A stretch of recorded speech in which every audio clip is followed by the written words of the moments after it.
Hey yogis, today I wanted to talk about a Surya Namaskar and Vinyasa basic that I still see teachers teaching. I don't want to use the word incorrectly, but for lack of a better one, let's just say that. And that is the transition from ardha uttanasana into chaturanga dandasana, or even high plank pose. So as most of you might know, when it comes to the very start of your Surya Namaskar, you start in Tadasana or Samastiti. With the breath in, you draw the arms up and over your head. With the breath out, you're forward folding into uttanasana, So uttanasana being intense stretch, otherwise what we might call forward fold. Following this first uttanasana is an ardha uttanasana. Ardha means half, and uttanasana, as I just said, is intense stretch or half of the forward fold. Some of us know this in our vocabulary as halfway lift or half lift for short. So just notice here in the ardha uttanasana that the spine is mostly long, and you're actually working to find quote unquote a neutral spine. So the buttock bones are drawing back, the tail is drawing back, whereas the breastbone, the sternum, as well as the crown of the head are reaching forward, thereby lengthening the spine.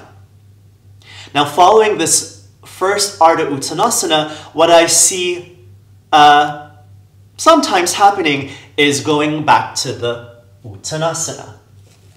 Now, returning to the forward fold after ardha uttanasana is by no means incorrect. Let's make that clear.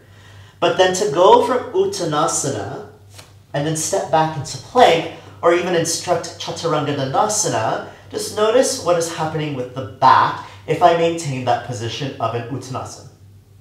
So I'm going to go ahead and take down dog.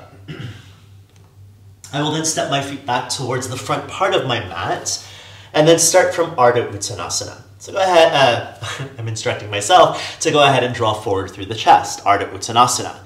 So here, I'm already prepared to bring myself into a high plank pose. The heart bone is drawing forward. So with my next exhalation, I'll keep the chest in this feeling of extension and step both of the feet back to plank. So notice here that my spine is already long, and I could directly go to chaturanga dandasana. So understanding that ardha uttanasana is really a preparation that gives you the feeling of drawing the chest forward will set you up for your plank pose, your chaturanga or low plank pose, and even your arm balances, a group of arm balances in which the heart is drawing forward. So go ahead and explore your Surya Namaskar and play around with stepping directly to plank or chaturanga from an uttanasana, and then what it's like to step into plank or chaturanga dandasana from ardha uttanasana. I'd love to know how it feels in your body.